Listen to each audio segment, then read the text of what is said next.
I was puzzled some time ago when I was reading the experience of Father Joseph Terelia, who was a hardly ordained, very young and fervent priest from Kerala, who was killed in a motorcycle accident while going to celebrate the sacred mysteries, and he was shown the other side. And what puzzled me was the various things that he was given to understand about hell. There were categories of sins which got people there. And one puzzled me greatly because it was repeated. It was the one that was given two names. Essentially, it was different forms of unforgiveness. The cancer of unforgiveness. I say deliberately the cancer of unforgiveness because it can be actually even psychosomatic, because we're a whole being. We can't separate entirely body and soul. The Anglican chaplain of the University Hospital in Cardiff, which is a massive hospital, published an article on the question of dis-ease. And he went into it in depth, indicating that dis-ease is precisely what it says. It's a lack of ease and light and warmth and peace at the deepest level. And if that's missing, some of the healing that we may attempt to engineer on the outside can remain pretty cosmetic, because we're ill deep down sometimes. And I remember in university days being impressed by a very charismatic person who came to give us a talk from another place, and he had all the gifts, and I listened to what he had to say because he was kind of serious, challenging and demanding, and he attacked this point thus. He was praying over a certain number of people in one place, and he came to this woman, and he knew, and he insisted, I knew with a greater clarity than I'd ever had before, that this person was bitter inside. There was unforgiveness in this woman. And so he was praying for her healing, and he was stopped. And he asked her in the middle of his prayer, my dear, is there something in your heart? And she answered, I can't forgive. What? Why not? I lost my husband. What happened? It was the war. The Germans brutally killed my husband, and I've not ever been able to forgive them. And so he gently nudged her, my dear, the Germans are not like that. They were themselves victim of pressure. They were not malicious. It was part of a greater war, which many of them didn't want anyway. Why hold on to this? Forgive them? Never. That was my husband. But my dear, what use is this at this stage of your life? It's doing you harm. Forgive them? Never. And so he had to back down and could not carry on his prayer of healing and went away. 2 years later, he happened to come back to that same venue by invitation, because he was a great charismatic preacher and healer. And he found the lady 2 years later in a wheelchair, completely paralyzed. And he knew from the Lord that it was the effect of bitterness in her soul. It had crept through even her body. She was sour inside. And it can lead to cancer of the soul and body put together.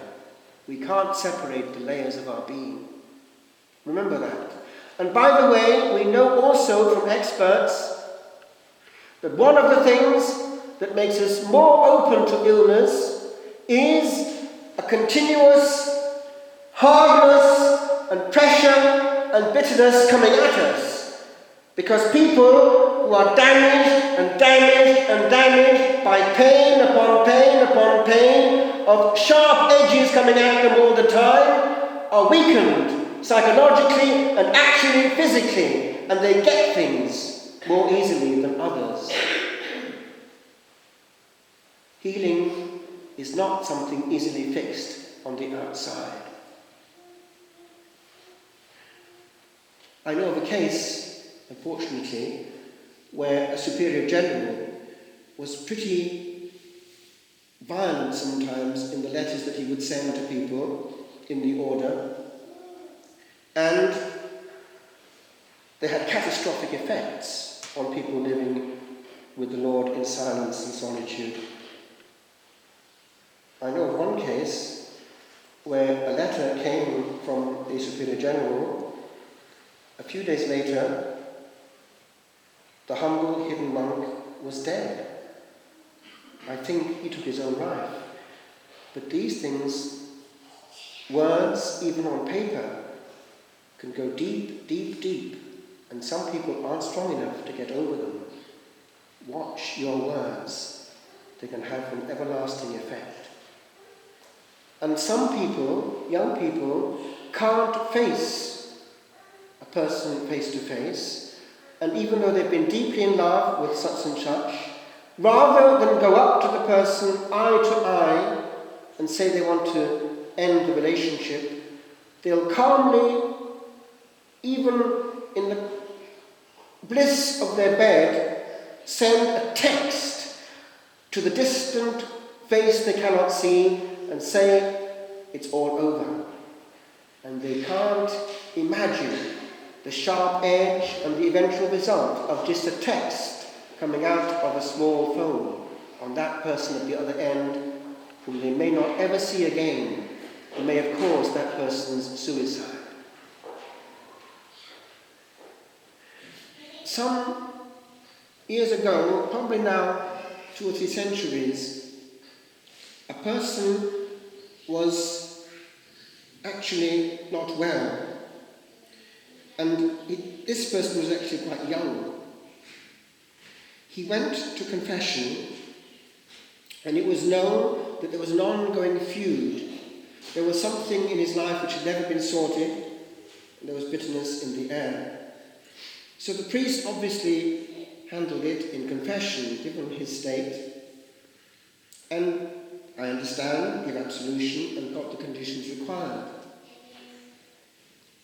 What was the surprise when, and I forget the details of how it was made known, but sometime later, and not that long afterwards, he did expire, but was obliged in some shape or form to make it known that he had actually not made it on the other side, and people couldn't understand, and the reason was this: the sin in question was so deeply ingrained in him.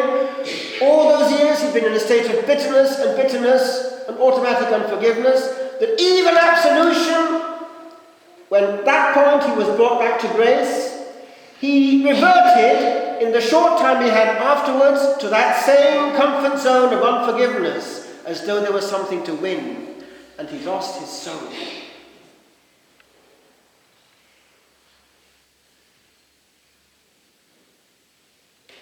The one phrase that we find in both versions of the Lord's Prayer, the solemn one of St. Matthew and the more intimate, homely one of St. Luke, is the clause, "as we forgive." Luke only has the essential, Matthew has the liturgical plenitude, but they both have this condition: we cannot accept in any way forgiveness or receive it if we are not giving it to those that we refuse it to. It just won't pass. And it's happening sometimes in our assemblies. People who just don't talk. They might not even give the sign of peace in the new rite. That part of the family we don't talk to, full stop. And many people actually still will come to confession, and they will accidentally put in the midst of the confession things like, well, I don't talk to such and such. What does one do there? It is true, one does not have to get into head-on collision with a problem. Somebody who's dysfunctional has a problem. One rather circumnavigates the problem rather than make it worse. But one always, and this applies to every one of us, one always keeps the basic law of human civility. Never refuse to say hello. One does the normal. At least that can be maintained. So that the person that is refusing our forgiveness has the problem, and not the other way around. I conclude.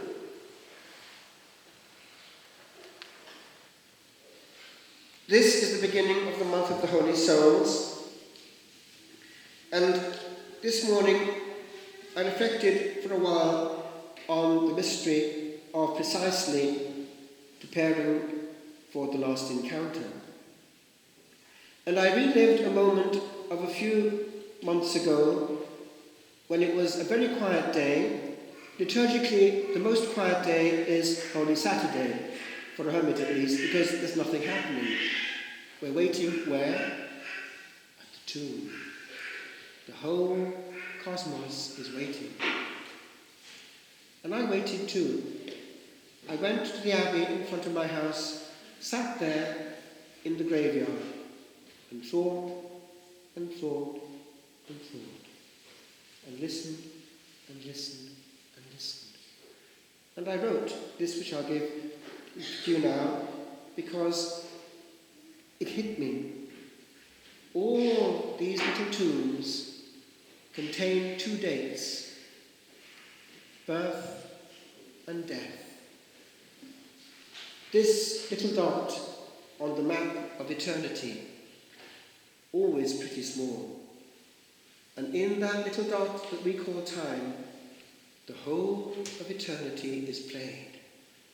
And 1 second later, the soul no more makes any noise.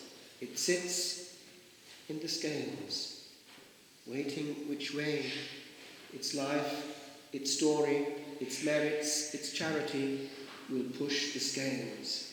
And at that point, it can't make any more noise or protestation. It can only see, and it pronounces its own judgment. I cannot go to God. Oh yes, I have made it. My friends, we have that tiny, tiny spot we call time. Don't go through it with bitterness of soul. Give warmth and you'll get warmth. Give healing and you'll get healing. Give pain and you'll get pain, because you can't not feel it. The pain you've caused someone else. All you can do is block it out. And that's why many go through life ill and bitter, because they can't not get right.